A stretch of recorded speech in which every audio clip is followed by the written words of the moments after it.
大家好，我是 Ann。今天这支影片要来回答大家关于美国 RN Registered Nurse 工作相关的问题。我现在是一名在美国芝加哥工作的护理师，同时也是一位 DNP Student Doctor of Nurse Practitioner 的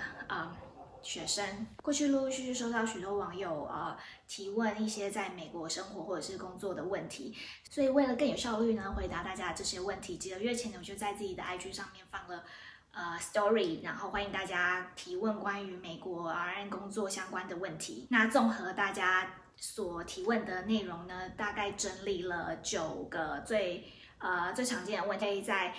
以下的影片呢回答大家的问题。第一个最常见的问题是美国工作与台湾最大的不同。这个问题呢，其实范围非常的大，因为如果要细数的话，可能1个小时都不够讲。那所以我整理了最大前3样我觉得最大的不同来跟大家分享。第一个最大的不同，我觉得是病房的组成。台湾的每个病房可以细分的非常的细，每一科会有自己的病房，但美国其实没有办法做到这个样子。所以在台湾，通常一个病房的管理者可能是该科的主治医生主任，然后往下会有护理长来管理护理人员。那在美国的病房呢，这个管理者我们称之为 director， 这个人会是由护理背景的人来担任。那他旗下会有一个assistant unit director， 我们叫 AUD， 然后同时也是资深的护理人员晋升成 leadership 来2个人来一起管理这个病房。美国病房呢也会有护理长，护理长直翻成英文可以叫做 charge nurse 或 head of nurse。head of nurse 我在美国比较少听到，我们通常是叫 charge nurse。但是它虽然翻译成中文是护理长，但它的职责以及担任人员其实跟台湾有非常大的不同。通常担任 charge nurse 会有 RN2 或 RN3 的护理人员，然后经过一些 leadership 训练以及申请，他可以成为charge nurse。他主要的工作呢，就是分配今天来上班的护理师，就是谁照顾多少病人，谁照顾什么病人，谁接下来会要接新病人，以及处理当班的一些杂事。然后晚班如果人力不足的状况下，护理长也是有可能会 take care 1到2的病人的。第二个最大的不同呢，我觉得是每天病房的 routine。举例来说，在台湾上白班的时候，在上班前都需要点班点财产，准备抽血的东西，然后在你交完班后做的第一件事情可能就是量你所有手上病人的 vital sign。但是在美国呢，比如说点班点财产，这绝对不在护理师的业务范围。那我们就需要点急救车，然后量 vital sign 这件事情呢，因为 registered nurse 底下会有 NA nurse assistant 或者是 PCT patient care technique， 他们会负责帮忙量你病人的 vital sign 或还有血糖，所以这个不在每天就是一上班需要做的事情之内。那抽血的话呢，在我所工作的医院，我们会有在 lab 工作的专门抽血的 nurse， 所以他们会负责就是病房内抽血的事情。给药流程呢，在美国跟台湾，我觉得也有就是很大的不同。在台湾，我工作的时候是每个人会有一台自己的电脑车，然后下面会有你当班所有 care 病人的药盒。那就是每天可能会有2个时间是药局配送药到你病房，然后你还要自己点，再把药盒归到你自己的车子里面。那在美国给药这个动作，3读5对是绝对国际通用，没有跟动的，没有差异的。但是在拿药这件事情，是每个病房会有，像我们病房有2间的药室，药室里面会有一个非常大的电脑给药。电脑配好系统，我们叫做 P6， 就是一台电脑配置了非常多不同的储存格，里面有不同的药及不同的剂量。那今天你这个时间点如果要给病人什么药的时候，你就先需要登录那个电脑系统，然后你先登录那个电脑系统，点取你要给的病人，然后以及剂量，它抽屉就会自动弹出给你正确的剂量。平常这个系统维护呢，就是药师会固定时间或者是在需要的时候来到病房，然后补充这里面的药或是维护里面的系统。所以在美国工作的时候会发现，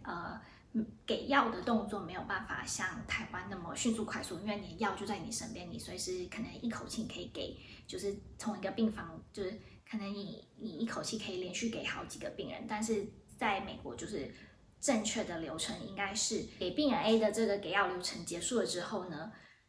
你才能再次回到 PACE 系统，然后拿给下一位病人，比如说病人 B 的药，然后再去完成一个给药的动作。虽然时间上没有办法就是像在台湾工作的时候这么快速，但是我觉得这个是一个相对安全的一个措施。另外一个我觉得很特别的就是很多美国医院会有一个专门的急救小组，他们是由非常资深的护理人员经过急救的训练所组成的，他们并不隶属于任何一个病房或是单位，那他们所做的事情就是他们会协助整间医院的急救，例如 Cold Blue 或 Rapid Response， 他们每天每个 shift 都会巡回每间病房，掌握说每间病房里比较 critical 的病人或是状况比较不稳定的病人，所以当就是有 Cold Blue 或是 Rapid Response 的时候，他们都能非常及时的出现，然后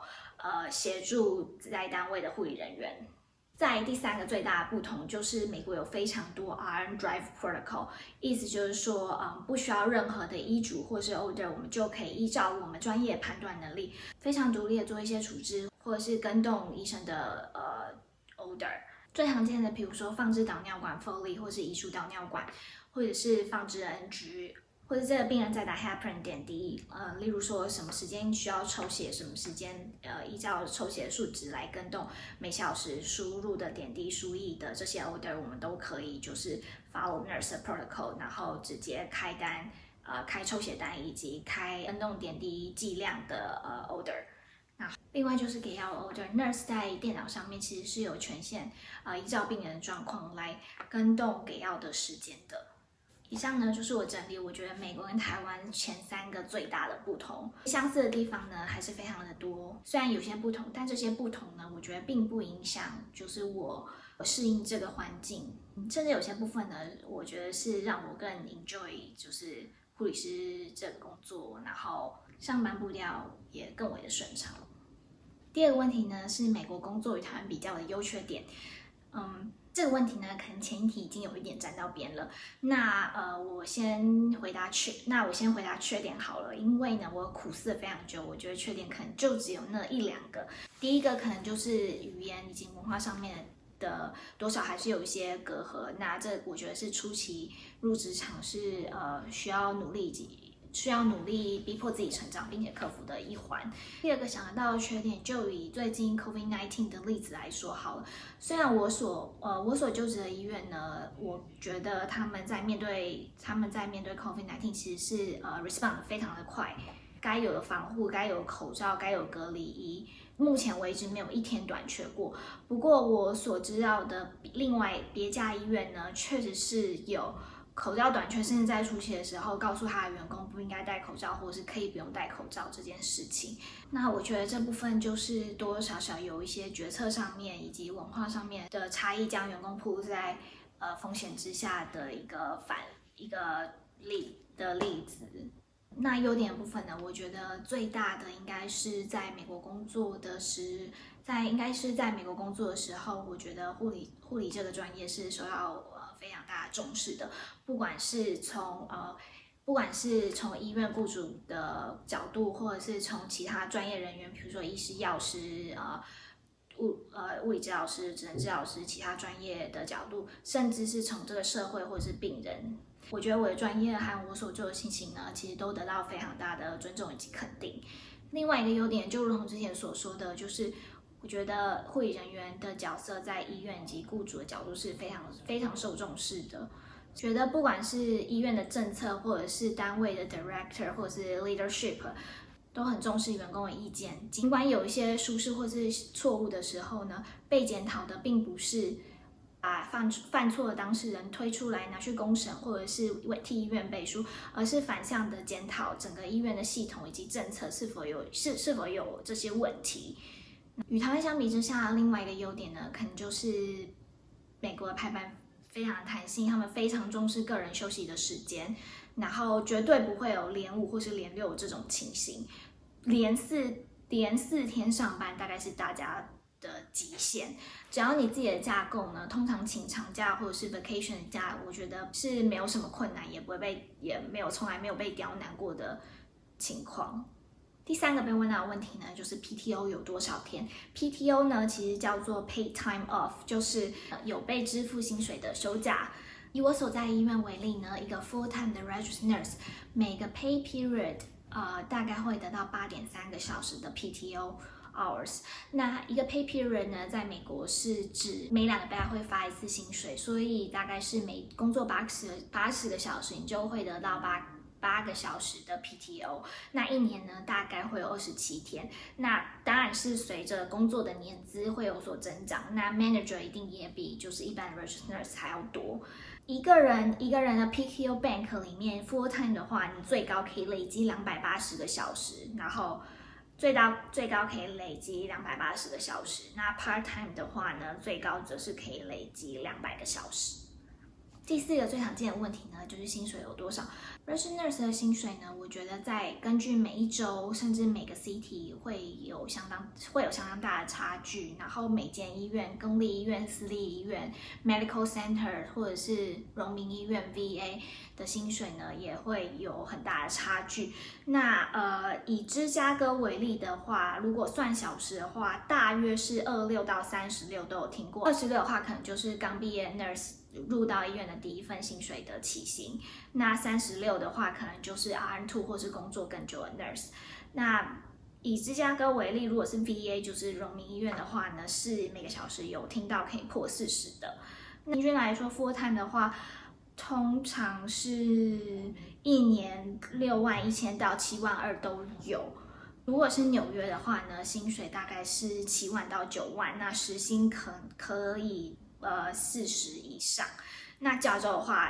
话，因为生活交消费水平更高，所以通常有听说都是7万起跳，那甚至可以破10万。时薪的话，大概落在43到49美元每个小时。其他更详细的资讯，其实在 Google 上面都可以找到更多的讯息。另外的话呢，还有一个叫 Holiday Pay， 就是如果你在节日上班的话，例如New Year's Day， 每年的1月1号，美国或者是美国的 Memorial Day 通常是在5月底的时候，或是在 Independence Day July 4th 的时候，或者是 Labor Day， 9月的第1个星期一。Thanksgiving Christmas 就是12月25，在当天的薪水呢会是1.5倍。然后如果超时工作的话，也就是说每个礼拜的时数上限是40个小时，但是你当到第41个小时的时候，每小时也是1.5倍。发现如果要回答大家所有9个问题呢，剪在同一支影片真的会有点长，所以这支影片会分成上集及下集。那以上就是上集的内容，我们1周后下集再见喽。